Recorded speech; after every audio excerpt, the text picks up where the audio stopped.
Welcome on in, belly on up, and grab a seat and have a drink as we talk some Wingman Fantasy Football.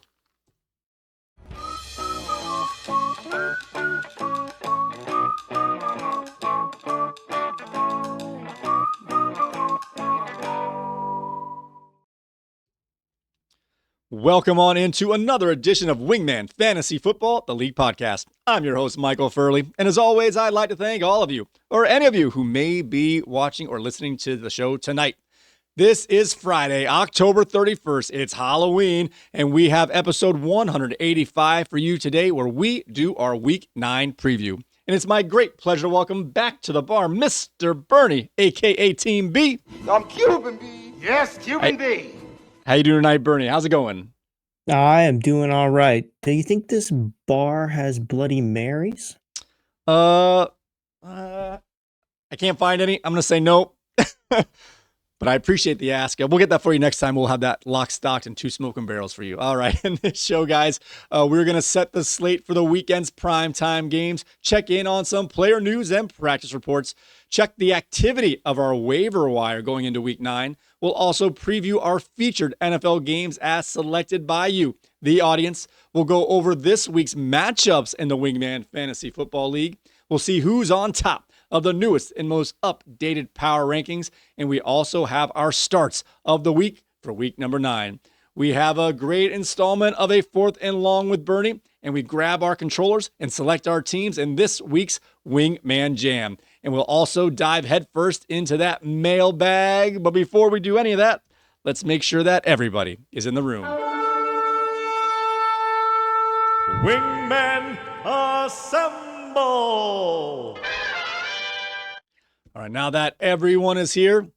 All right, Bernie, before we get into these games here, you always have your Thursday opponent go nuclear, as you've had three. You had a 29-point, 2 30-point games, and Vidal Sassoon last week have 19.5 points. How are you faring tonight with your running back opponent? I'm doing much better tonight. I didn't give up a 30 burger on a Thursday. That's what we're going to call it from now on. Devon Achane was the best player on the field offensively for the Dolphins, but the Dolphins can only muster 6 actual points. And, is that game over yet? I know it's getting close. It is over. Oh, so, okay. That was a flash in the pan last week against the Braves. I'm not Braves, the Falcons, pardon me. Yeah. So I was spared. He hit below his projected points. All right. Let's see if you have no excuses now. You better take this one down. No excuses. All right. So before we get into the actual primetime games, I must remind you guys, we have 4 teams on bye this week, 2 very poor teams and 2 very good teams, as the Cleveland Browns, New York Jets, Philadelphia Eagles, and Tampa Bay Bucks are all off this week. You can determine which ones are the good teams and which ones are the bad teams. And there's probably a couple guys in these teams that are going to be some trade fodder as we head into the trade deadline. That's on November 4th, this next Tuesday. So keep an eye on that. Bye weeks are prime time chances to trade away some players. All right, now for the prime time games this week on Thursday night. We already talked about it a little bit. The Baltimore Ravens flocking into Miami to take on the Miami Dolphins at 8:15 p.m. on this past Thursday night. On Sunday night, we have the Seattle Seahawks soaring over to Washington to take on those Commanders at 8:20. And on Monday night, we have the Arizona Cardinals chirping their way into Big D to take on the Dallas Cowboys at 8:15 p.m. For the second straight week, we have no early games on Sunday and no doubleheaders on Monday. I am so thankful. Which of these games that we already mentioned catch your attention the most? We have all birds going on the road. All birds on the road, flying south for the winter, except for Seattle. They're going to Washington, and I'm interested in that. I'm interested to see the split between Zach Charbonnet and Ken Walker, and I'm interested in seeing what Jaden Daniels can do for his second game back. All right. And we've got some big-time start-sit questions here in that Arizona-Dallas game, as that has a chance to be a big-time scoreboard game this week. Yes, for sure. All right, starting off our fantasy matchups on Thursday night, we had 6 players in our managers' lineups, and that is a lot less. Last week we had 11 players, so we had half that this week. Under 40 had Devon Achane, as we mentioned, in his lineup, up against Team B, who had a pair of players, Riley Patterson, and Zay Flowers. Go Gators had Derrick Henry in his lineup, while Cubert's Rage had Jalen Waddle going in his, and Crazy Fish went with the Baltimore kicker Tyler Loop in his lineup. I'm putting you on the spot a little bit. You already mentioned Achane was under his projection. Did any of these players spike, or are they all projection or less? Oh, Riley Patterson was over his projection. That was my streaming kicker, which was awesome. Everybody else is below projection. Derrick Henry tried to make it up at the end, but he couldn't get it done. And I think Waddle was below. And sorry, but you're gonna have to update your Goosemeter. Oh wait, no, never mind. Good. No, never mind. I was gonna say Tyler Loop didn't kick any field goals, but he did kick 4 extra points. Okay. All right. Very good. All right. I hate that Goosemeter so much. All right. Now for our player news and practice reports. Actually, right before we get into the practice reports, I mentioned in passing last time, it was part of our rant, but we did have a team name change in the Wingman Fantasy Football League, as Katie's King George, in honor of her favorite player who's no longer going to be playing, has changed her name to King George Scattaboo. Just simply added his name to the list. What do you think about it? I know you're a big-time fan. You were trying to trade for Scattaboo all year long. I didn't have a chance to talk to you too much. Well, I guess we talked a little bit on the 2-point conversation, but any parting words for our favorite knucklehead running back for the Giants? No, just don't pull a Peyton Hillis. Come back next year and do it again. Okay, very good. All right, now for some player news and practice reports. As we mentioned, Lamar Jackson was back on the field starting in the Thursday night game and played into garbage time for no reason. Very risky, guys, but he did get back on the field after missing 4 weeks and 3 games. J.J. McCarthy will now return to the starting lineup with Carson Wentz having season-ending shoulder surgery. Keep in mind, just in case he cannot go, Max Brossman is now the backup in Minnesota. Hassan Haskins, who missed last week for the LA Chargers, is still missing practice, and at this point, we don't expect him to play, although he is listed as questionable. Now for some Raiders getting back on the field, Jacoby Myers has returned to full practice, and it looks like he should be ready to return. And this one's actually even bigger, as Brock Austin Bowers. Yeah, baby. Yeah.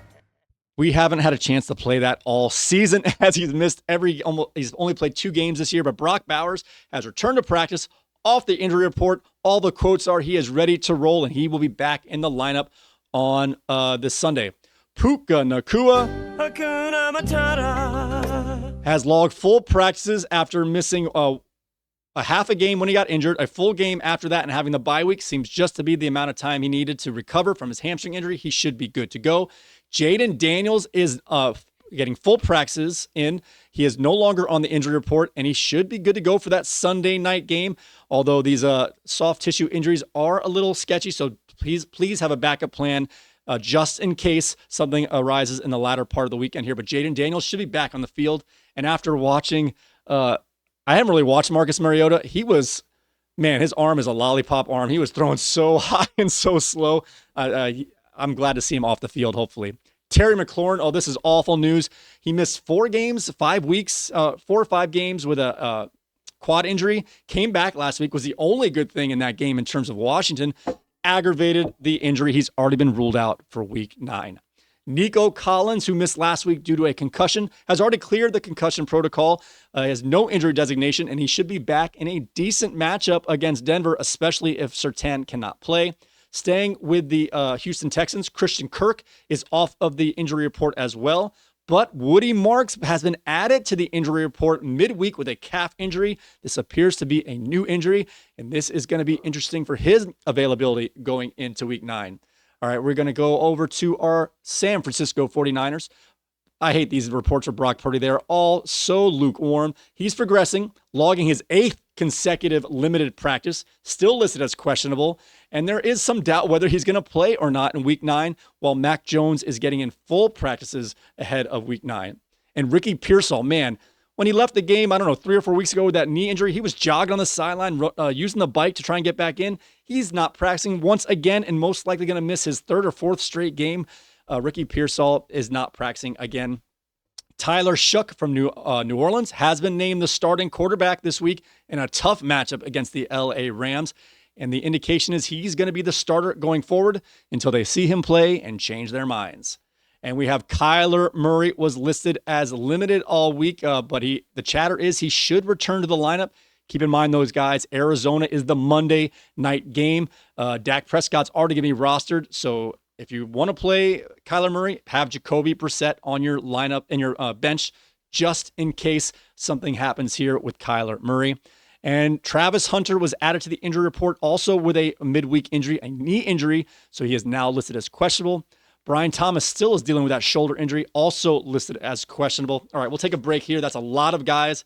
You can just pick and choose the teams you want here. What catches your attention from this big block of news? Already seeing the Lamar Jackson score. He exceeded his expectation here. Got over his projected points, so it's good to see him back on the field and going strong there. I'd like to see the Puka Nacua play a complete game with the toughness that he has. Hopefully, he doesn't try to overextend himself, but that's a plus for Matthew Stafford there. Who's running in front of Woody Marks? Is that or running with Woody Marks? Is that Nick Chubb? Yeah, Nick Chubb looked good last week. I think he's getting better and better. I don't know if we could ever get to 100% old school Nick Chubb, but the closer he gets to being elite again is good for the league. Let me pause you right here real quick, just because I have Nick Chubb. I have him on my bench because I just can't trust him for big scores. I'm kind of finding like this neat streamers. If Woody Marks is out, would you throw him in a lineup? I'm actually looking at Emmanuel Wilson as my sneaky play, my RJ Harvey type play. That's a risky play as well, but I don't know. Nick Chubb just seems like he's like a very low ceiling type of guy. Yeah, I think he's still low ceiling for me. I would probably play Harvey over it. But if Woody Marks is completely out, then you might get a little bit more volume out of Nick Chubb than you would RJ Harvey. But RJ Harvey has the higher ceiling, I think, at the moment. Okay. All right. Anyone else you want to mention? I know I cut you off there. Pardon me. No. You're good. The only other thing I would say is Brock Purdy. San Francisco is notorious for this, but I think that they're playing to deaf ears at this point because teams are going to get ready the same way for Mac Jones and Brock Purdy at this point. They're both going to play the same as far as their output goes, no matter who's there. All right. Do you think Kyler Murray is going to play or not? They say they want him to play, but I don't consider him super. This is not fair. In the relative thing, I don't consider him super tough. I could see him, if he's whatever percentage you want to give him, I could see him not playing it in the end at the last minute. So he makes me nervous, especially with a Monday night decision. Yeah, it's one of those things. I wouldn't put it past them that he starts, but he might not finish. So fair enough. Depending on how the game script kind of leads out, but it's a soft. I don't want to say soft defense, but it's a playable defense. You can definitely get some points on them. Right. All right. Do you have anything on these Jacksonville Jaguars receivers or not? You don't have to. I'm just asking. No, bummer for Travis Hunter. It would have been nice to see him as a rookie of the year candidate, but not playing games, that's hard to get.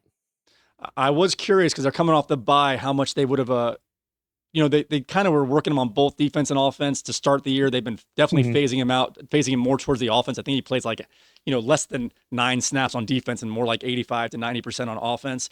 But coming off the bye, I was just curious more what kind of role he was going to have, even more than his production, what they were going to do with him. Now that they know that they're going to use him on offense more, maybe put him into more packages that are best use for his skill set.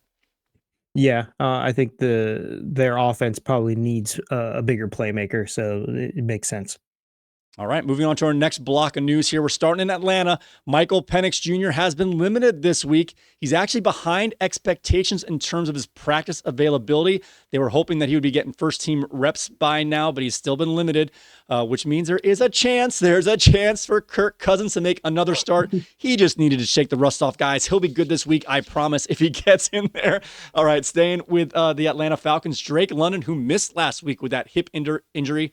Early indications are that he should return to the field for week number 9, although he has yet to log a full practice. And Darnell Mooney, who really let down some managers last week with a golden opportunity against the Dolphins with no Drake London, has been able to get full practices in, and it looks like he should be good to go. All right, moving over to the Denver Broncos. We always have which one of these are going to go, Troy Franklin or Marvin Mims. Last week was Franklin, which means this week should be Mims. But Mims is in the concussion protocol, and at this late stage of the week, he is in real danger of missing week 9. Tony Pollard popped up on the injury report on Wednesday with some sort of neck injury. However, that might have just been a Veterans Day of rest as he did return to practice, full practice on Thursday. Calvin Ridley did not practice on Thursday, hasn't practiced at all this week, missed last week, and I think the week prior. He is now being rumored to be a trade candidate ahead of the November 4th deadline. So is he really hurt, or are they just keeping him out for a pending transaction? All right, we got some big news here in Chicago. I think this first one is old. So I'm going to start with Cole Kmet logged in consecutive limited sessions after missing last week. He should be good to go. Oh, no, I don't want to say that. He has a chance to play. He's going to be questionable. This is a big-time positive matchup for any tight end on the field as they play the Cincinnati Bengals. We've been talking about it for the last week and a half. Tight ends need to get some action against those Cincinnati Bengals. And this one, actually, I was surprised to read as I was going through some notes. DeAndre Swift has yet to practice this week, guys. And this may be a huge opportunity for Kyle Monangai, who's already been getting a lot more work, getting that 45% snap share. But he's a juicy matchup against the Cincinnati Bengals. Both these guys are flex startable. But if any one of these guys missed Swift in this instance, Kyle Monangai is going to be a smash play and right on time for those managers with injuries and bye weeks. All right, Josh Jacobs remains limited with a calf injury. If you weren't paying attention, guys, he keeps scoring touchdowns, so his points look good, but he has been getting 50% of the snaps, sharing with Emmanuel Wilson. Sorry, I just kind of blanked out there. Emmanuel Wilson, the running back for Green Bay. He's getting the numbers because they're putting him in on the high leverage situations. But in a game like this week against the Carolina Panthers, if they can get off to a nice 14-0 lead without Jacobs, he might not get that much work this week. Just speculation on my part, but they need him healthy for the playoffs. And again, he has been limited.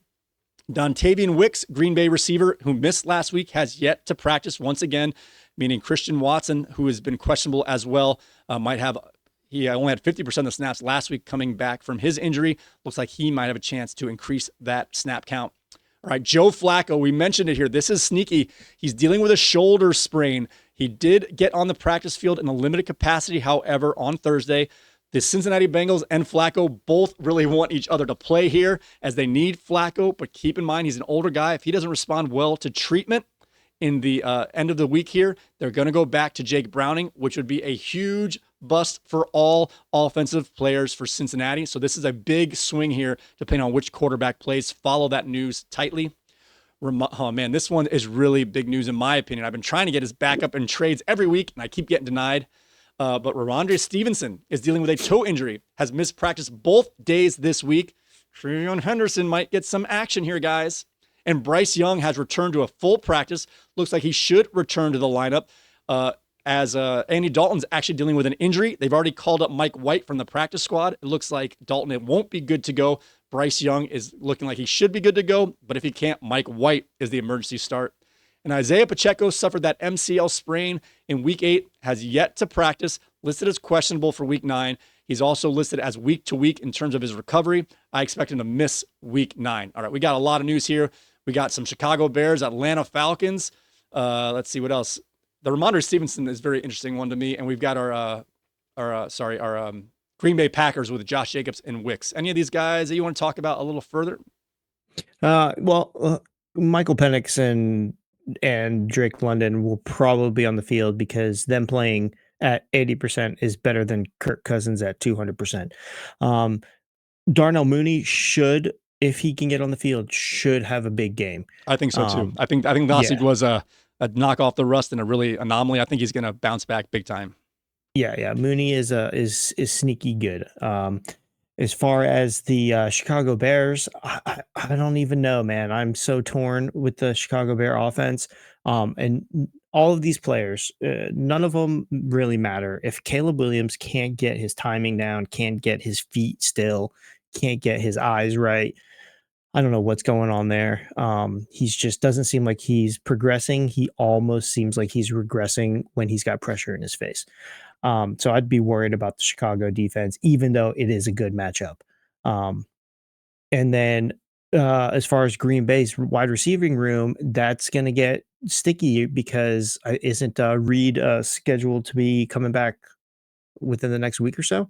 I haven't seen any progression in terms of how he's progressing from the injury, but the initial reports were about week 10. So we're getting pretty close. So I don't know if that's still the case. I actually looked up a little bit and nothing popped up more than the original timeline. Yeah, he's probably going to be out for a while again. Romeo Dubs is up for trade if anybody wants Romeo Dubs. All right, okay. Cincinnati definitely needs Joe Flacco. He probably won't play though, or if he does, he probably won't finish. I don't think he's the kind of guy that he's not going to be like Carson Wentz, pretty much just dying on the field. Flacco will come out and Browning will go in. And that's really it I have. I don't really care too much for Ramondre Stevenson. I know you're trying to get that player and nobody cares about Carolina. Fair enough. What was it? Oh, Flacco. I could see. I'm wondering. With Jake Browning, I know he's not that sexy of a player here, but I think Browning was trying to imitate Burrow, and being that he was holding the ball real long, waiting for the long plays to open up, and the line couldn't support that, and 2, he couldn't do it. But maybe watching because Flacco can't move, and we mentioned it. I've been watching them a lot because I picked up Flacco and just some of the teams they've been playing. He really just shotgun snap. It's like he's just playing catch in the backyard, just catch, turn, throw, catch, turn, throw. Maybe Browning has learned a little way to get rid of the ball without getting the pressure on him because he can't handle the pressure. But if you realize you throw it so fast, the pressure can't get to you. Maybe Browning would be he might have learned a lot from the older quarterback and might do a little better if he's forced into action.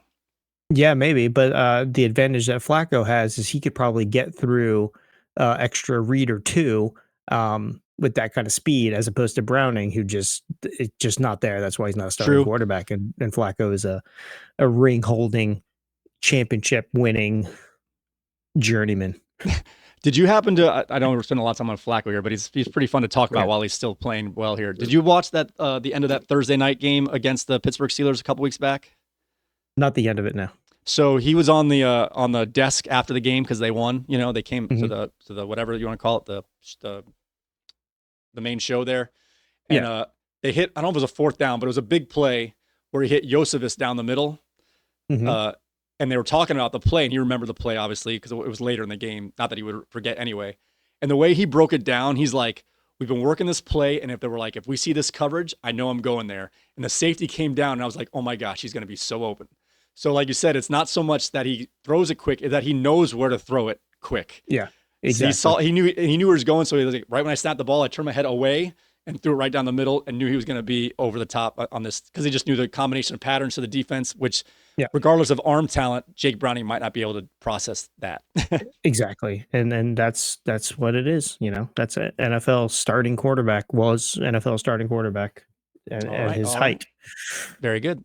All right, guys, it is now time to check the activity of our waiver wire this week. And we had a lot of bids this week. We had 7 waiver bids, for 7 NFL players, which means there were no players who earned multiple bids, which means we're going to have a sound drop popping in a lot here because there were no competitive bids. Our first one, Ollie Gordon. I couldn't believe my eyes seeing this one. Maybe I'm missing something. Maybe I missed some news. Ollie Gordon went to Red Sox Nation for $18. You paid too much. Oh my gosh. Tajay Spears, I actually like this pickup for King George Scadaboo, who needs a running back, went for $8, but there were no other bids. What do you think about this one? $8 for a running back who is a flex play with benefits. What do you think about this one?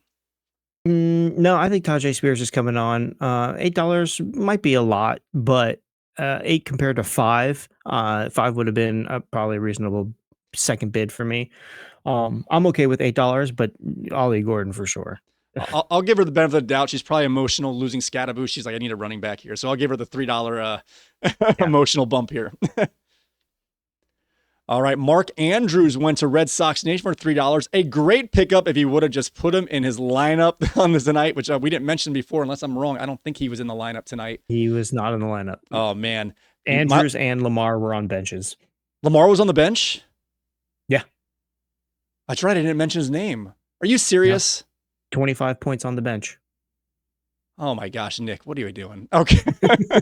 All right. Blake Corum went to Crazy Fish for two. This is the Crazy Fish picking up people he dropped for free and paying for him to get him back part of the show, where Blake Corum goes to Crazy Fish for $2 and Brian Robinson Jr. went to Crazy Fish for $2. Both these guys were on his team just a week ago.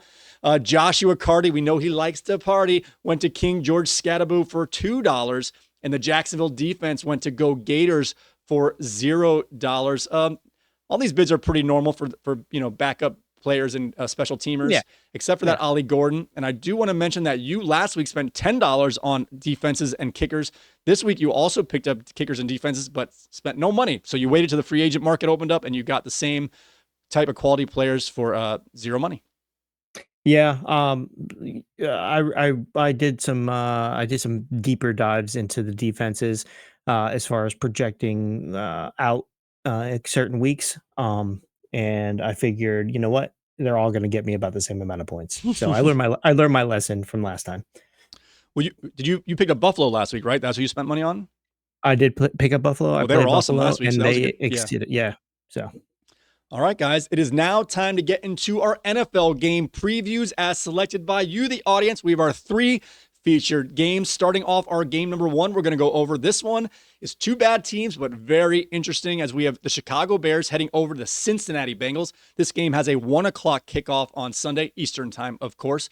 The over-under is 51.5, so they are expecting Flacco to play, because I would assume this is going to drop down 8 points once they get the news Browning might be in. Chicago is a road favorite at 2.5 points. How do you think this game is going to go? Who do you picking to cover and or win? What are we on here? Chicago, Cincinnati. Yeah, sorry. Yeah. I got the Bengals actually winning this game 27-24. Oh, you have it right at the over under there, so you have it under by a half. Yep, I have it under by a half. And I think that if Joe Flacco, this is based on Joe Flacco playing. If Joe Flacco is playing, I think Cincinnati just keeps rolling, like they were. Everybody's up on this game. And Chicago, I think Caleb just isn't able to get them over the finish line. But Cincinnati's defense is horrible, so Caleb will get some points there. All right, I agree with you. I actually have Cincinnati winning and covering as well. You know me, I go on the under all the time, but that's not always the case. I'm wrong, I think, most of the time. I'm just so conservative when it comes to these big scores, but we're getting a lot of big scores this year. So it's and even when it's not close, one team's winning 30-10 or, give or take. So, I mean, this one's a bigger number than that, but you know what I'm saying. Yeah. All right, let's get into some fantasy options here. As we're starting with Chicago, we have a lot of questionable players here in terms of whether we should put them in the lineup. The only one who's an automatic start is questionable this week. All right, let's start with the quarterback. We already mentioned him, Caleb Williams. A little bit up and down. Last week he was a start of the week. Did not perform with a great matchup last week. So we got to determine here: is Caleb Williams? Do you consider him a must start, a streamer, or a bench? He has barely made the must start in a 14-team league. I have him at QB 12. Okay, so all right. he is a must start for me this week. I'm not always a fan of him. I don't have the confidence as an automatic start. But if you have him anywhere in that 9 to 15 range, this is the matchup you're going to play him. If you're not going to play him this week, cut him. Get to something else. If you're going to stream other guys, this is what you're waiting for. Unless you've got one of those top 5 guys who are automatic. But we've got Jalen Hurts out this week due to bye. We have Mayfield out this week due to bye. So we're already missing 2 of the top 5 guys. So that just moves him up 2 spots automatically. Like you said, I'd consider him a streamer, but one you kind of have to play unless you have obvious options. Let's just break it down here real quick. Caleb Williams or Joe Flacco, if Flacco plays.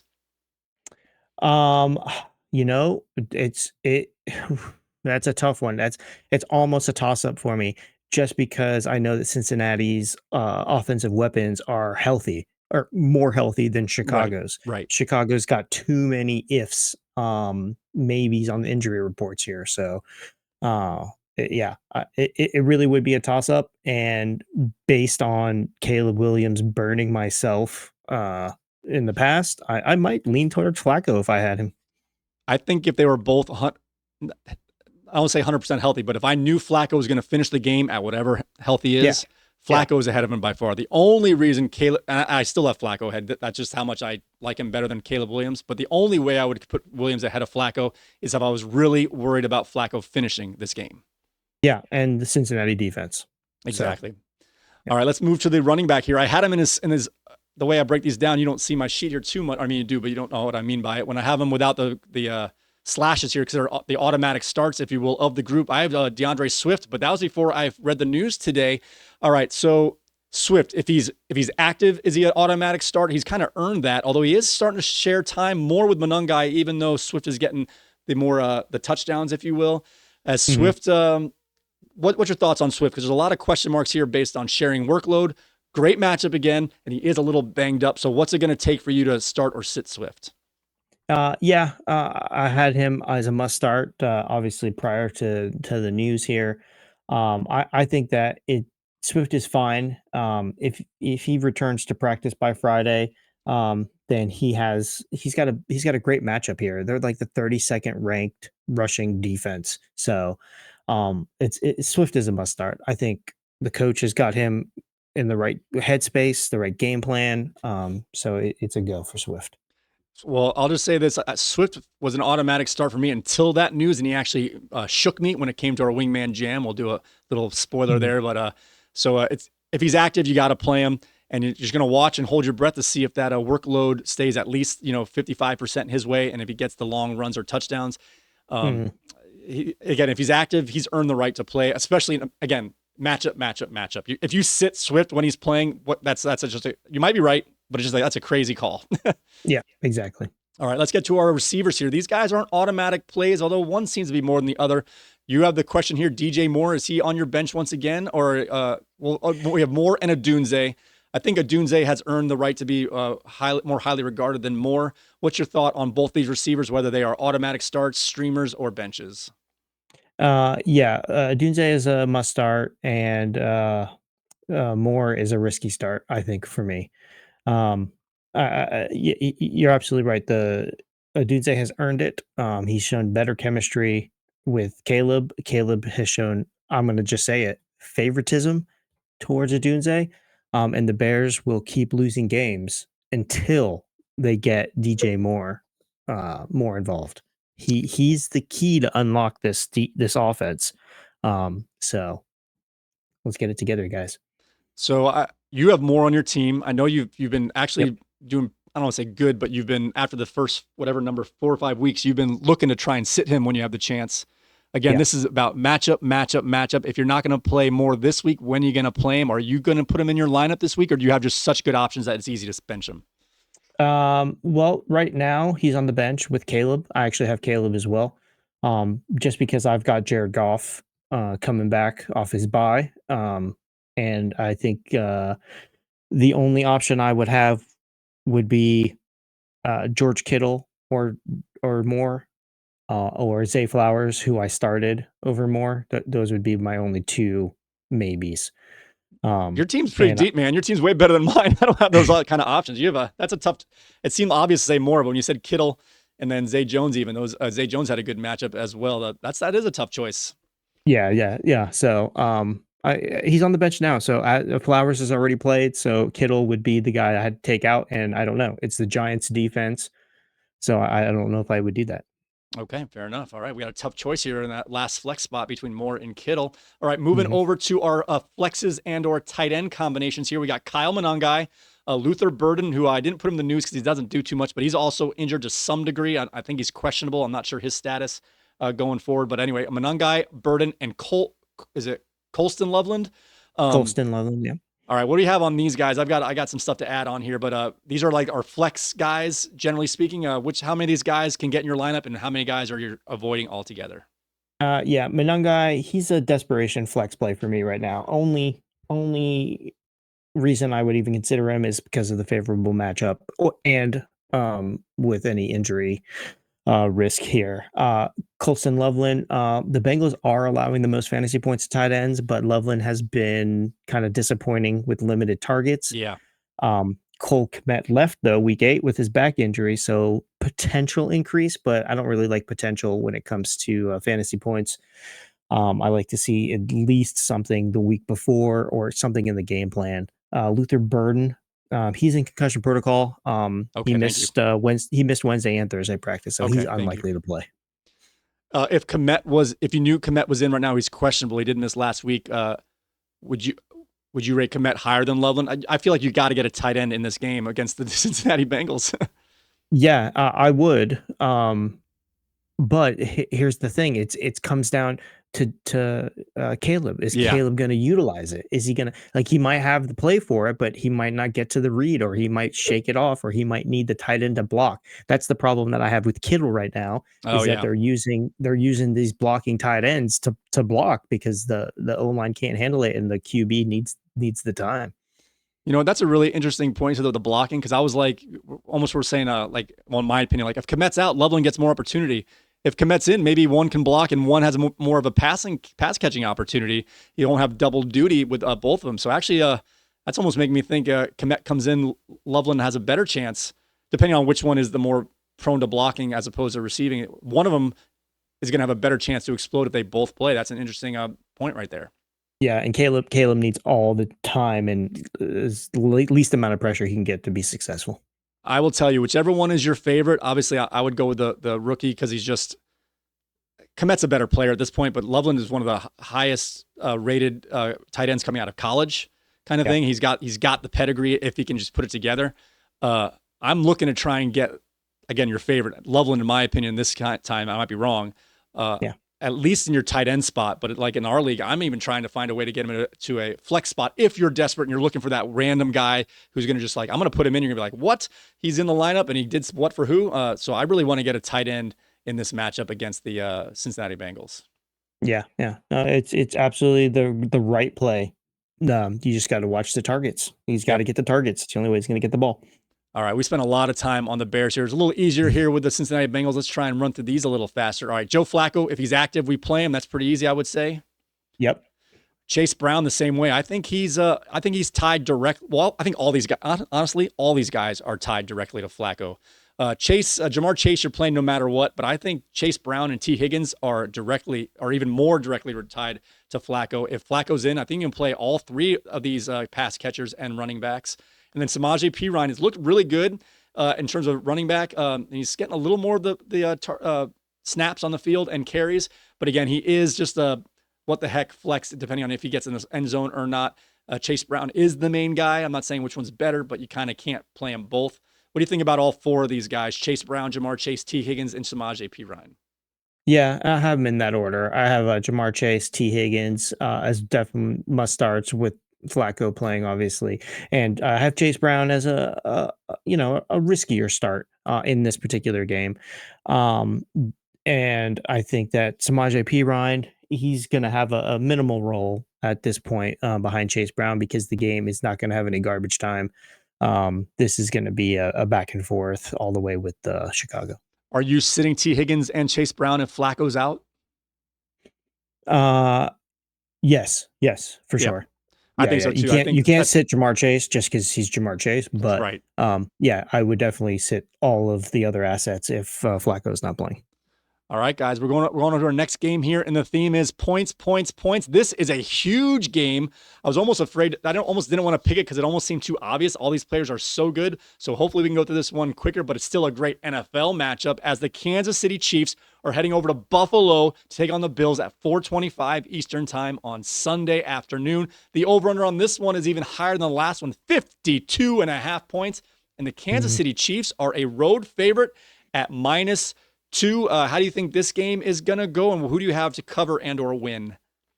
I have the Chiefs winning this one, covering as well, 31-28, so they'll hit the over there. Wow, nice. All right. Yeah, a very high-scoring matchup, but the Chiefs can pull it out. They're rolling. They are rolling. They're already playing well, and I underestimated how much of an impact Rashee Rice would have.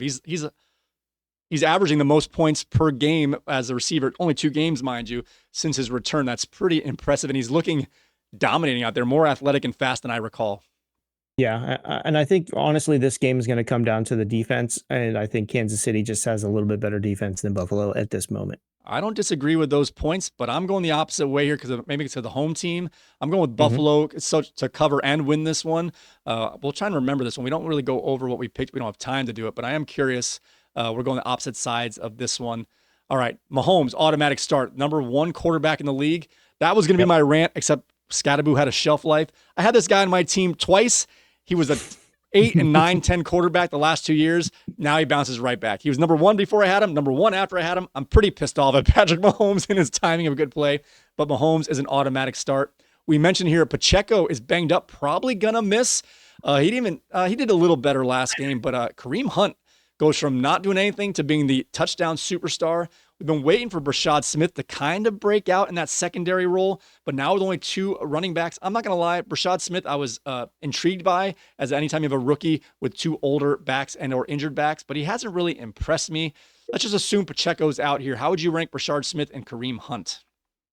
I wouldn't rank Rashard Smith, but maybe Kareem Hunt. He's a borderline risky start for me. He's Um, he's uh, very touchdown dependent, but he seems to get an opportunity quite often. yes, very much so. So it's one of those things. I think the offensive line, the tackle Josh Simmons is out, and guard Trey Smith's status is kind of unclear.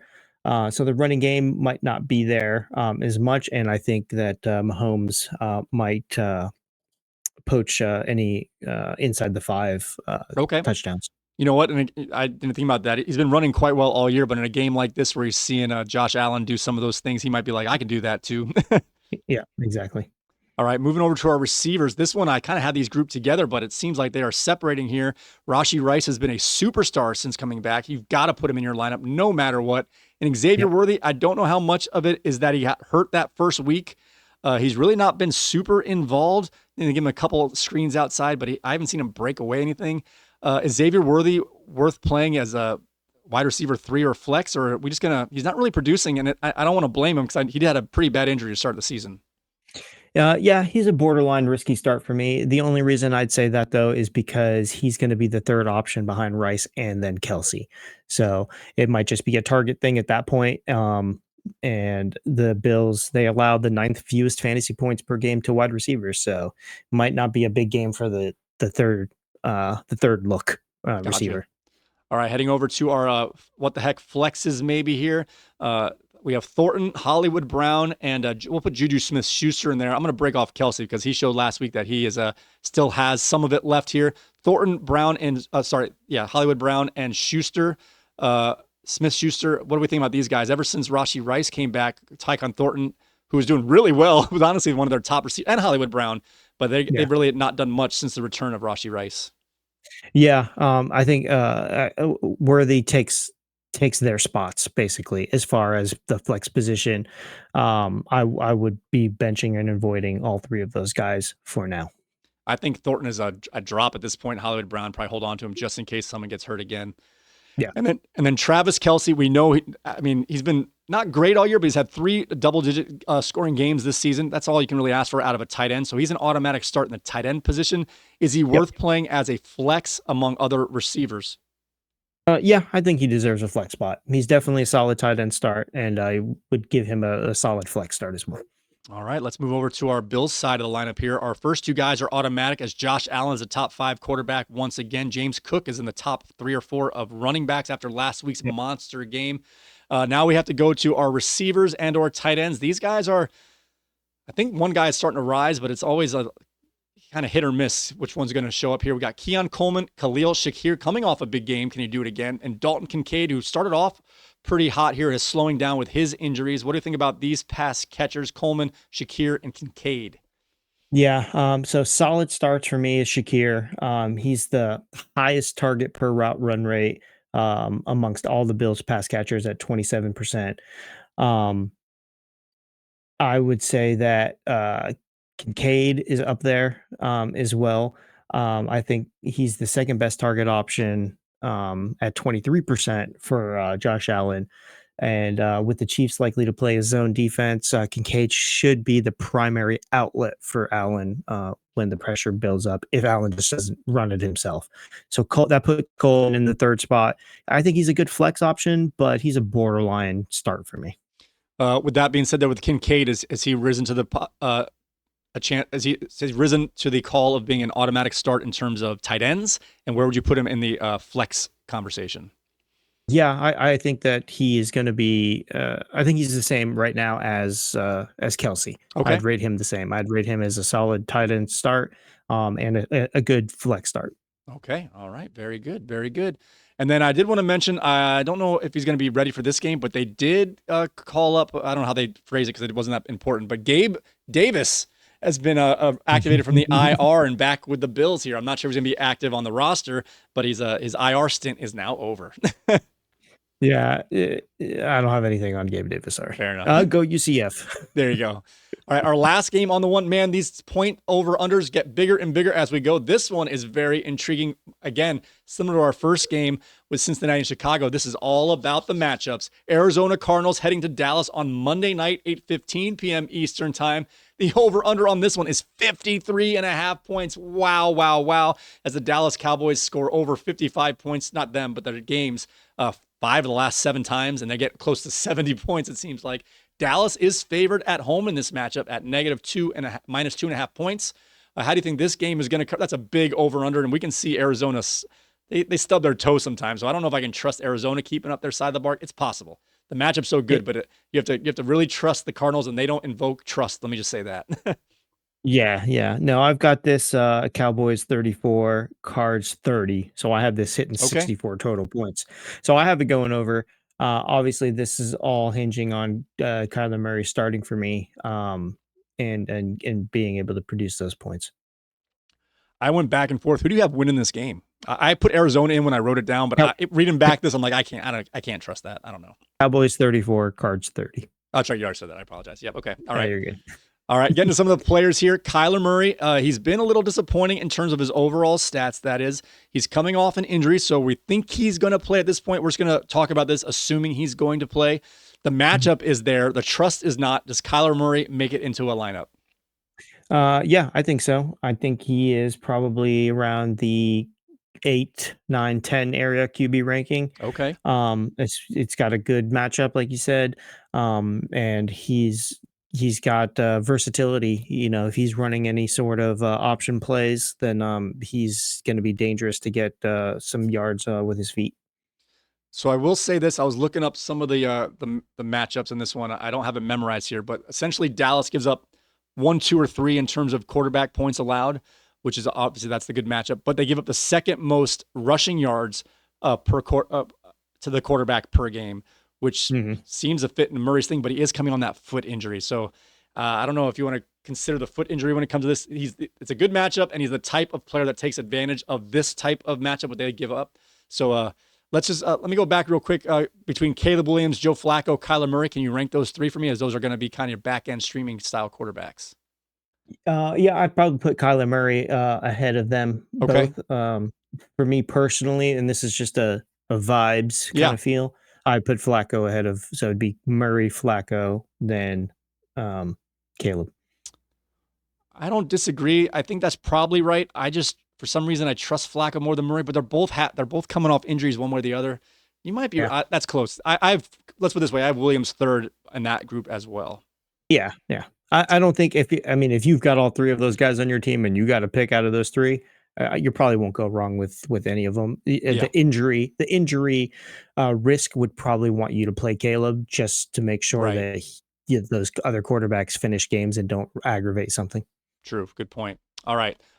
We have running backs here that are not good on their own, but again, matchup. Dallas gives up the most points to running backs. We've seen who went against them last week. I forget already, but that was the RJ Harvey game with also J.K. Dobbins, who also had over 100 yards. Rico Dowdle. I keep forgetting, but it's been like 4 straight games with the running game combined, if not a single player crushing the production here. We got Bam Knight, Michael Carter, who was released but has been since re-signed to the practice squad. I expect him to be reactivated as well. And I think I forgot to. I think I looked it up, but now I forget. Amari DiMercato missed his left his last game. They were on bye last week, so I don't have clarity on his injury. If while we're going here, I'll rank my guys. If you could look up Amari DiMercato for me real quick. But Bam Knight has a big time. He's a guy I'm looking to put in my lineup big time. This is a big time streaming. Michael Carter, they were willing to lose him. They had to put him on the release him and have him clear waivers to bring him back. Doesn't mean they're not going to use him as they have been, but the fact that they were willing to lose him means I don't think they're in any kind of plans. And then Amari DiMercato, tell me his health before I put a little thought on him. His health is questionable at the moment. He's logged his limited practice on Thursday. Okay, all right. So the way I look at this, I actually like Bam Knight was number one choice here in my opinion. I go DiMercato second of this group only because we know Dallas can score. If they score early and first, and we also know they can give up points back.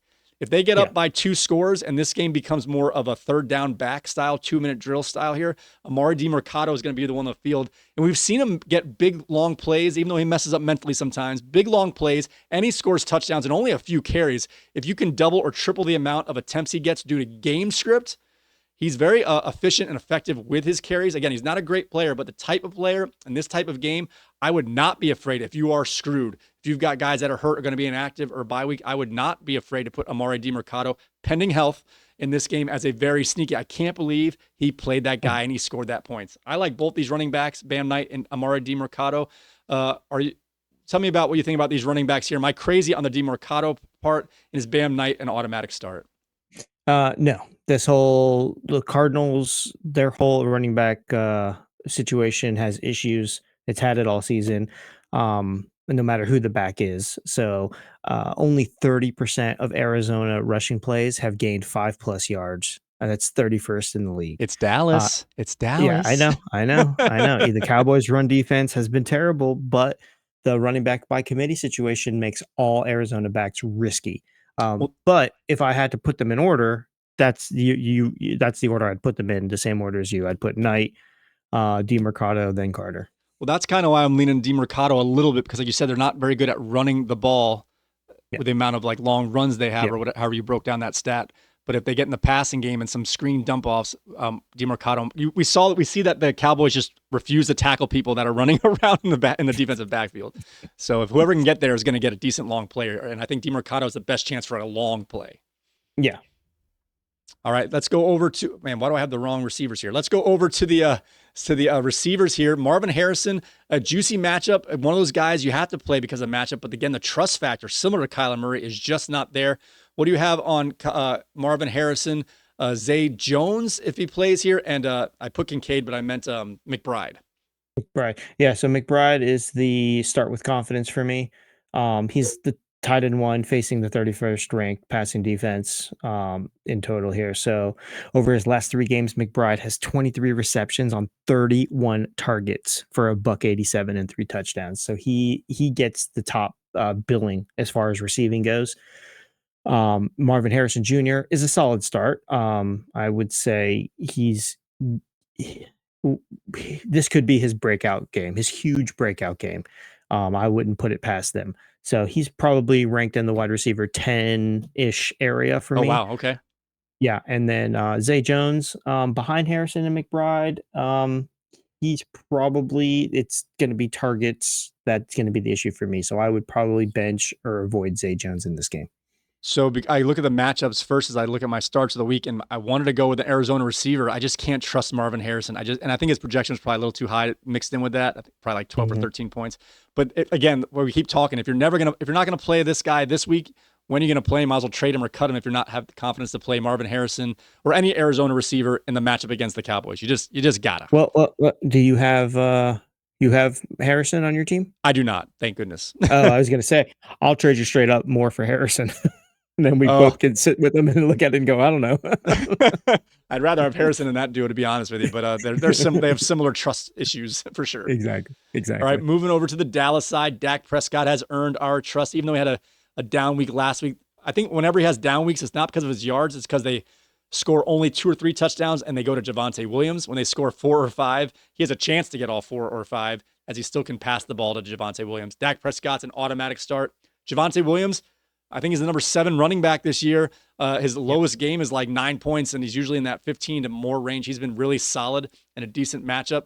So now let's talk about our receivers. We talked, unless I'm wrong, those guys are automatic starts, I would say. Oh yeah, for sure. Just trying to move this along and kind of skip And the the next two obvious. names, the next two names you name will also be automatic starts. I don't even know who they are yet.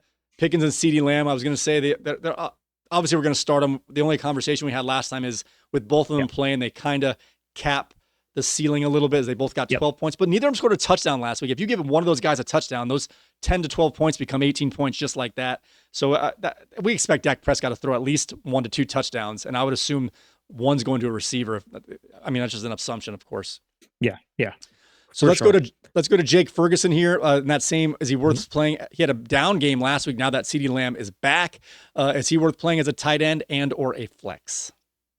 Yeah, I would say yes to both. He's a starting tight end for me, and I think he's a really good flex position play. He's Prescott's favorite red zone target, so it's expected to be a high scoring game. I expect some attempts at the end zone for Ferguson. It'll be up to him to catch him. All right, guys. Hey, let's get into this week's matchup. Let's see who's playing who in this week's matchups.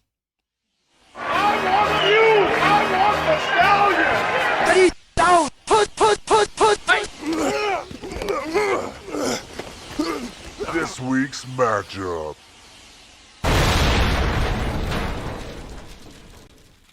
All right, we were talking about this a little bit pre-show, and you already mentioned it in this show with Lamar Jackson not being in a lineup. So let's see what players are playing who in their lineups here. Starting off with our first game, Michael's amazing Spidey, amazingly on a 3-game winning streak up against Ken's the Fantastics. Both these teams are at 4-4, and this is a huge game, as I think they're in the same division. Nonetheless, they're tied for they're both just outside the playoffs, but tied for a playoff spot. This is a huge game. What do you have on this particular matchup? Yeah, so I've got Drake May, Kamani Vidal, and Tyler Warren, and Nico Collins on one side. That's for Amazing Spidey. And on the other side, I've got Jalen Hurts. I got a questionable Alvin Kamara, Devonta Smith, and Chris Olave on the Fantastic side. So I'm going to lean towards Amazing Spidey on this one, just because that's a solid 4-man starting crew right there. Well, he's got those Eagles that are on bye this week, so there's a big hit to his potential this week. Exactly. Let's see if he notices. I'm sure he'll notice. But right now, he's got 2 guys in bye in a starting lineup. I'm not going to tell him. All right, our next matchup here is Paul's Cubert Rage. Coming off, he had a 4-game winning streak, but that ended last week as he got a loss to Katie's King George Scadaboo. He's now at 4-4 up against Corey's May Daddy 2s with a big victory last week to become 5-3. These guys are both near the top of our standings here. This is a big-time matchup. What do you have on this one? Yeah, so I've got Brock Purdy on May Daddy 2s in the starting position right now, but I got Christian McCaffrey on the other side in the starting position right now. And then I've got 2 Cincinnati receivers going head-to-head here, T. Higgins and Jamar Chase. So for me, I think it's going to come down to the running back play. Cubert's Rage has Christian McCaffrey. May Daddy 2 has James Cook. I'm going to go ahead and lean towards James Cook. And no, you know what? I wouldn't this week. They're playing in Kansas City. They've been stopping everybody. Yeah, I'm going to lean towards Christian McCaffrey on this one. He had an off week last week. That doesn't happen 2 weeks in a row. Right. Yeah, Cubert Rage gets the win. All right, very good. Our next one, our hottest team in terms of points being scored, Ben's Go Gators at 5-3 has scored 128 points or more 3 of the last 4 weeks, up against the team with the best record in the league. Jeff's Always Right broke his 2-game winning streak, getting Puka Nacua back, which is big time for his potential here. What do you have on this matchup between 2 juggernauts? Yeah, Puka Nacua versus Lad McConkey. I think that this is going to be a very close game. Jordan Love, Derrick Henry, Lad McConkey, DK Metcalf, and Javonte Williams. They're all ready, good to go. Lad McConkey's got the only questionable spot. So I'm going to go ahead and lean towards Go Gators on this one. Just because I think that Tony Pollard, Marvin Harrison Jr., and Josh Jacobs, who's not 100% on the other side, might not put up the numbers they're projected. All right, very good. Yeah, I think if Go Gators wins this one with a big score, he might be able to jump into first place. I have to see the score, but he's been huge numbers lately. All right, our next one here is Andrew's Crazy Fish. Started off 0-5. Don't give up, guys. He's on a 3-game winning streak up against Reggie's Lions. You should give up at 1-7. So can Crazy Fish get a 4-game winning streak to continue the turnaround, or is Reggie's Lions going to be the spoiler this time? Keep in mind here, the odds are you're going to need a winning record to make the playoffs. There is always a chance, depending on the combination of things, to be 500. But essentially, if Reggie's Lions loses this week, he's all but eliminated from playoff contention already. So this is a big-time game in terms of our future here. What do you have on this one? Crazy Fish versus Lionized. Yeah, you can tell their records by their starting rosters. Dak Prescott for Crazy Fish, Matthew Stafford for Lionized. That might be the bright spot on both teams. I'm going to just read this down real fast. Sure. We've got Crazy Fish, Woody Marks, questionable. Brian Thomas Jr., questionable. Trey McBride, that's a plus. Drake London, questionable. Troy Franklin, who? And then on the other side, Chase Brown, hopefully Flacco plays. Xavier Worthy, third wide receiver at this point. Christian Watson, questionable. David Montgomery, solid. And Bam Knight, we'll see. So this might be a tie. Okay. Actually, that's no good. For Reggie, a tie is the same as a loss right now. He needs to get to 7 wins to even have a chance. Yeah, I'd say that. Well, Puka Nacua back, it'll be a close game. Yeah. Okay. All right. Our next one here is Alex's. They took our jobs at 4-4 up against Nick's Waddleway, who has got CeeDee Lamb back after missing him for those 2 or 3 games. Nick's Waddleway's at 3-5. Nick's going to need a win here to keep his playoff chances in the front view mirror. And Alex, they took our job, also needs this win so he doesn't fall below 500 for the first time since week 1. What do you have on this matchup? Yeah, I like Alex's CJ Stroud to get Nico Collins back. Jahmyr Gibbs going to be running circles around whoever's on the field. And then I think that he's got a good matchup here. The other side, though, George Pickens and CeeDee Lamb on the same NFL team and fantasy team and in the starting lineup. I don't think that those two players can put up points. ATN Jr., Trevor Lawrence, Tyrone Tracy Jr., they're not going to be able to pull this out. So I'm going to give this one to They Took Our Jobs. All right. Our next one is a matchup here of Katie's King George Scattaboo had a big win last week, improves to 5-3 up against Jimerson's Red Sox Nation with a huge win, getting over 130 points last week. Still a little behind the line here at 3-5. Can Red Sox Nation get a 2-game winning streak? What do you have on this one between King George Scattaboo and Red Sox Nation? Yeah, I'm going to give this one to Red Sox Nation just because I need Katie to lose. Sorry, Katie. She's got a good team, but Josh Allen, Rashi Rice, Michael Pittman Jr., they're all on winning teams that are able to put up points. So I'm going to go ahead and give this one to Red Sox Nation. Yeah, and with the loss of Scattaboo, that's a big-time loss on her lineup for Katie's King George Scattaboo. Yeah, that Rashi Rice for Red Sox Nation, that's of all the guys that we picked up waiting to come back from either PUP and or suspension, him and Jordan Addison are by far the best. Exactly. All right, this last one, Bernie, you're up there in points. You're number 1 in points still, but the record does not reflect that as you are 4-4 up against Brian's under 40, who fell last week to 5-3. Both these teams are up there in terms of points scored and, well, just points scored as your wins are just not coming luck-wise here. What do you have on this matchup between yourself and Brian's under 40? Yeah, it's not nice to do this, but I'm going to go ahead and do this. I'm going to win. It doesn't matter who's on my team. I'm going to win because I'll take the under 40 as first place in my division. And Katie is second in my division. So if both of them can get a loss, we will all be tied in record and I will outpoint them and I will be first in my division. Well, yes and no. The first place tiebreaker is division record. Do you happen to know what your division record is between those guys? No, we don't need to look at that. All right. Eventually that'll shake out. I was thinking that too. Like, you'll be in first place, but then I just realized not necessarily. No, well, my division record, it will be 2-2 if I beat him. So King George will be 3. Who's she playing? She'll be 3-1. So she'll have the better. Okay. There's still a lot of time for that to shake out, but nonetheless, you want to be tied for first no matter how you get there. Exactly. All right, guys, let's take a look at our updated power rankings. I have the power! by the power of Grayskull. I'm living in it, no one man should have all that power.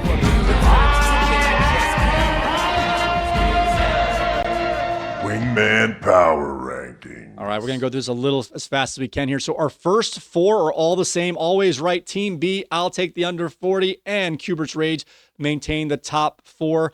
The way we break this down here is you get a ranking for the most wins for the season. You get a ranking for the most points scored overall. Then you get a ranking for how you fare in ranking points per each week. That way one spike week doesn't help you. Like I had a big spike week last week and it didn't help me that much. And then you also have your projected points going forward. Combine those up, the total puts you as your power ranking. So if you have wins, points, and projected points, and you're consistent, that's what gets you to the top of the power rankings. All right, we did have some movement, though, in the middle of the board here as May Daddy 2s went from 7 to tied for 4th. Fantastics fell a bit from 5 to 6th. Go Gators, after these big-time scoring, he had a big jump in terms of power rankings. This is a very steady ranking here. He went from 9 to 7. They took our jobs, fell 2 spots to 8. Katie's King George stays at 8 and a tie. Red Sox Nation stays at 10. Illini stays at the bottom. And our 3 players towards the bottom all switched around a little bit as Spidey went from 13 to 11. And then Waddle Away and Crazy Fish each dropped down a spot. What do you have on this, Bernie? You're still at number 2 in the power rankings because your consistency is what your overall score, and consistency in the score is really holding you up here. Yeah, that's you pretty much said it right there. I'm worried about May Daddy 2's creeping up on the power rankings, and I'm worried about Go Gators creeping up on the power rankings. So those are the 2 things that concern me. Good for them, but hopefully next week I'll be at 1. All right, guys, it is time to let you in on our starts of the week. Bring it in. Take a knee. Who wants in? Oh, pick me! Oh, I know, me! All right, son, don't let me down. You're in. Wingman Fantasy Football. Starts of the week. All right, I might be jinxing it, but I think our graphics are playing the best I've ever seen. It's been pretty effective here. All right, let's go. Let's review last week's starts of the week before we pick this one's real quick here. I'm going to run these down real fast. If you don't mind, Bernie, I apologize. All right, coming into last week as a show, we were 19-20. I was 11-8. Bernie was 8-12. All right, Bernie selected for his quarterback, running back, and wide receiver Joe Flacco, Isaiah Pacheco, and Cortland Sutton. Of those 3, only Joe Flacco could outperform his projection, scoring 24.3 over the 16.4, while Pacheco was under his 9.1, and Cortland Sutton, although had a lot of chance to get touchdowns, dropped one, had an offensive pass interference called back. He should have beaten his projection. That was a good pick, just didn't come out in the score. Cortland Sutton was under his 10-point projection. I had for my starts of the week, Caleb Williams, Chuba Hubbard, and Mason Taylor. Caleb Williams and Bernie's lineup, like he said, he let him down, scoring 13.8 against his 15.8 projection. I picked Chuba Hubbard, who was projected for 9.4. He scored 9.4, a push. And Mason Taylor, with that touchdown at the end, caught by a throw from Breece Hall, scored 11.9 against his 6.5 projection. So last week I was 1-1 with a push. Bernie was 1-2.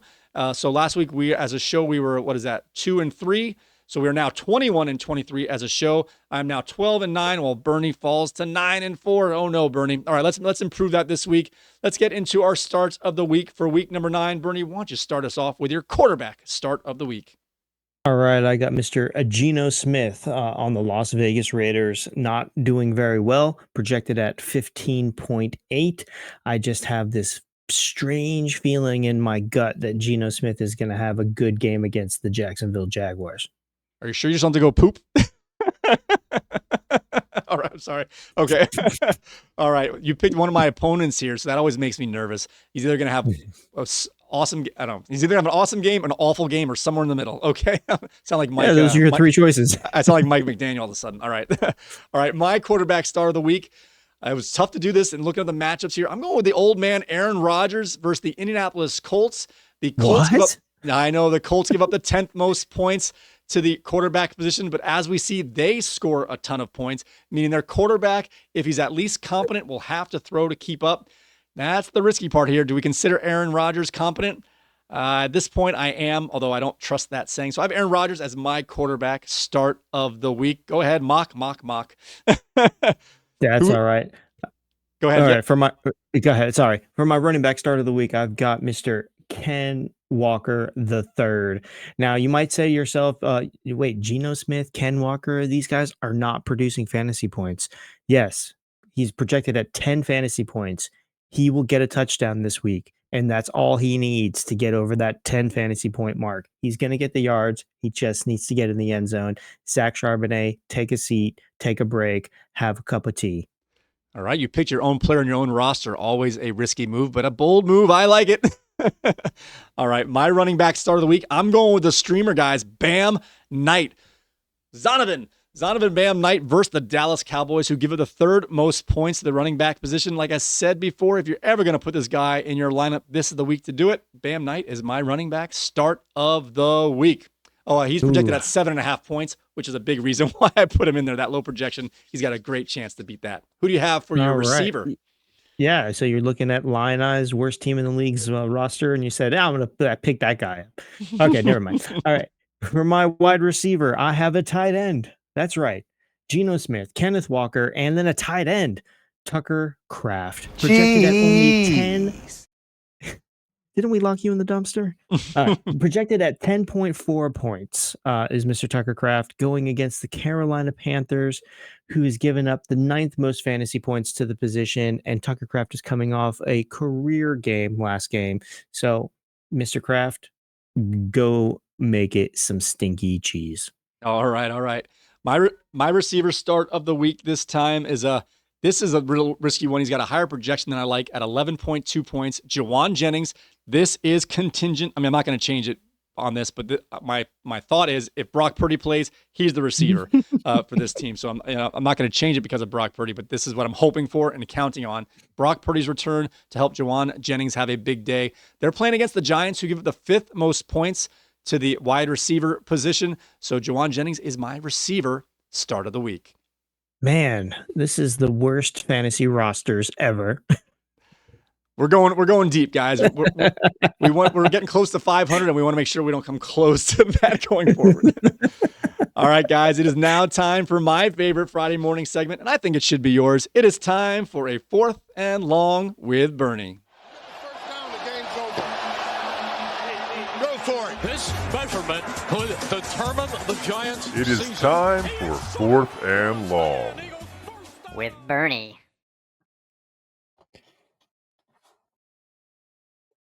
No, hello everyone. Halloween's here, which means it's time to go trick-or-treating around the NFL.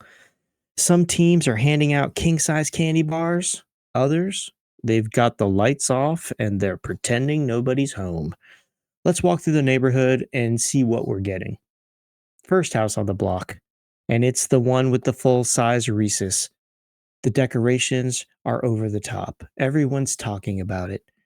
Daniel Jones, the same guy the Giants benched for Tommy DeVito last year, is now leading the NFL in quarterback rating. But the real treat, Jonathan Taylor, 14 total touchdowns through 8 games. He's on pace to challenge LaDainian Tomlinson's single-season record of 31.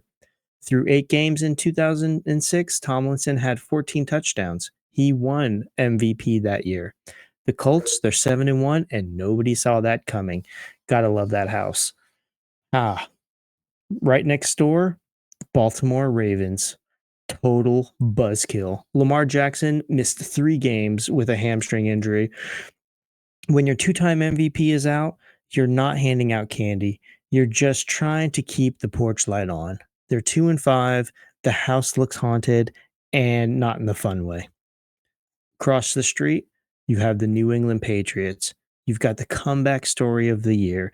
The Patriots have won 5 straight games, their longest winning streak in 4 years. Drake May just broke Tom Brady's Patriot franchise record for completion percentage in a single game, 91.3%. During this 5-game winning streak, May has thrown 10 touchdown passes and 1 interception. The Patriots are 6-2, sitting atop the AFC East. This house went from handing out pennies to handing out king-size Snickers. 2 houses down, the Detroit Lions. There's a massive party happening on Sunday. The Lions are coming off the bye week, fully rested and healthy.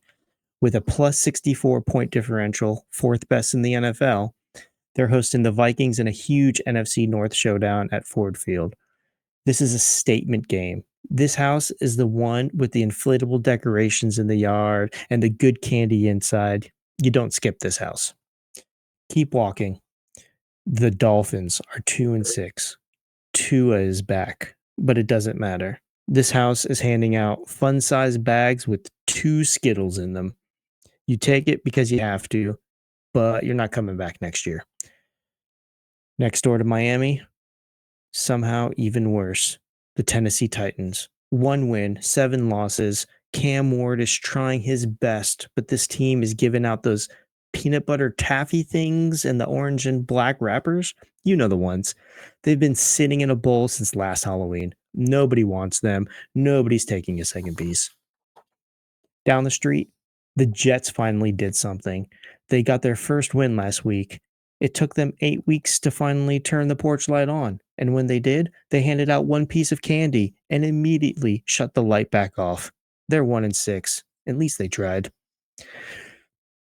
At the end of the block, there's the cul-de-sac. 4 houses. 3 of them have winning records.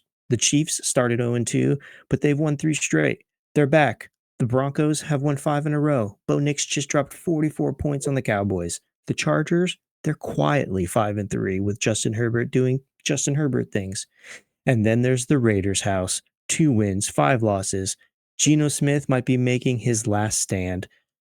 But here's the thing. This is the house with the fog machine, the strobe lights, the skeleton DJ on the lawn. The candy is terrible.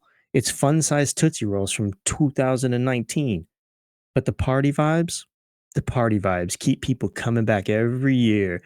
You don't go for the candy. You go because it's the Raiders, and you want to see what's happening next. That's the NFL neighborhood. Hopefully yours has less tricks and more treats. Happy All Hallows Eve. I'm Bernie, and this is 4th and Long. Very good, very good. I did have one correction there. The Dolphins are now 2-7. They're 2-7. Yeah, I wrote this before Thursday Night Football. I know. I'm just kidding.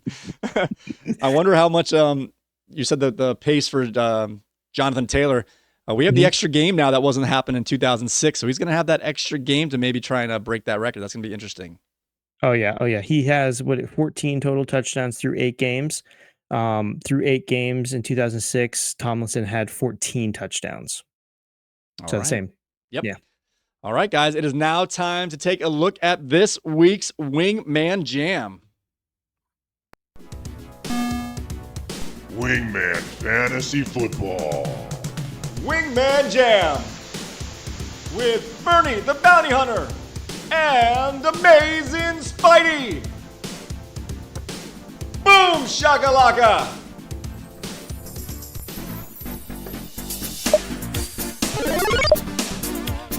Chicago Bears. Detroit Lions. Lions and Tigers and Bears. Oh my. All right, Bernie, you going with the Lions. You got Jahmyr Gibbs and Amon-Ra St. Brown. I always like your picks way better than mine. I'm going with those Bears we were talking about before. Caleb Williams, and I'm going with Kyle Monangai. I'm going for the glory play here. I had DeAndre Swift in there, but with that questionable tag, I'd hate to have a 0 for a because you had Dalton Kincaid that one time and got the 0. So I'm just going to get someone who at least is going to be on the field, potentially have a monster sneaky game. There you go, buddy. I like it. I like it a lot. All right. You had a big score last week with your Colts getting 49 points, one of the higher scores of the year. Let's see if you can do it again. Yeah, let's see. Let's roll. All right, guys, let's take a look at this week's mailbag. You've got mail. You've got mail. Wingman Fantasy Football. Mailbag! All right, guys, I want to thank everyone who wrote in this week. Starting off, we have a message here from Jeff T, and it was something simple. It just said, just wanted to say thanks for holding it down, fellas. Great show. Thanks, Jeff, for giving us the praise there, and we're glad you're watching, and we hope you get some enjoyment out of this. It's a lot easier to watch when you're on top of the standings. I will admit that. You have anything to say to Jeff for the nice compliment there? Good job. You did what you were supposed to do last week, and you beat under 40, which I needed. So I appreciate that. And I'll see you in the playoffs, bud. Okay, all right, okay. All right, our next one comes in. This one comes in from Anonymous here. It says, with the trade deadline coming in the NFL, which means the fantasy football trade deadline is only a few weeks away, what are your thoughts on paying real cash to get the trade to consummate here? All right, this is a big time unethical. This is a crazy question. So I was actually trying to make some trades this week, and someone said, I'll trade him for money. I thought he meant fab and he meant cash. I'm like, I can't do that. As a person with ethics and the commissioner of a league, I couldn't do that. What would that do? What's your thoughts on doing some side deals? Maybe mowing someone's, is cash the sticking point, or maybe doing chores for somebody? What's the take outside the game to grease the wheels to get a trade done? What's your thought on this? Okay. Yeah, this is what I think about this. You don't do that. You can't be handing somebody an envelope, a manila envelope with some money in it. You can't be handing somebody a bag with the dollar sign on it over the table. You just can't. No briefcases. Now, if you want to go out to the bar and get a drink, I might pick up the tab. If you want to go get a steak dinner, I might pick up the tab there. If you want to, I don't know, if you needed new tires for your car, I might pick up the tab there. Just, because you're my friend and I appreciate you as being my friend. And I need that player. Yeah. Just a reminder, if you could hit the accept before Sunday, we could get this all worked out. But it's one of those things. I'm with you. I don't think it doesn't make the game any better. It kind of makes it worse. But we have the fab dollars you can put in, right? Yep. It was very interesting. I was like, I know he was kidding, obviously, and he's like, for $20, and I was like, fab, we can only do 10. I'll give you 10 of fab. He's like, no, that's worthless. And for a half second, I was like, if I just gave him $20, I could get this done. But I'm like, I can't. I did have a momentary lapse of reason there for just a half a second, but I didn't do it. Or you could do what the states that aren't allowed to do legalized betting do. You could just give him points, gold coins. There you go. you get Wingman bucks, and you can redeem those for real money later in the year. Yeah. You get Wingman dollars. You can bring those to poker, exchange them for chips, and then cash out your chips. So there's really a lot. Yeah. I think we found a way to get this done. All right. Thank you.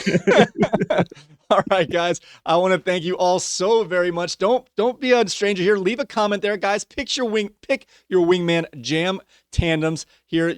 Everyone's on the board here except any team you've picked in the past. And of course, you can't pick the Lions or the Chicago Bears. You're welcome to take the Bears off the board for you guys this week.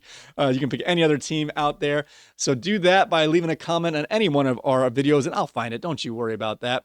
All right, with that being said, I want to thank you all so very much for joining us again and watching and or listening to another episode of Wingman Fantasy Football, the League Podcast. If you want to find us on audio form, you can find us on many podcasting platforms, including Apple Podcasts, Spotify, TuneIn Radio, YouTube Music, Amazon Music, iHeartRadio, and the Odyssey app, and any other app that scrapes from those, as there are many.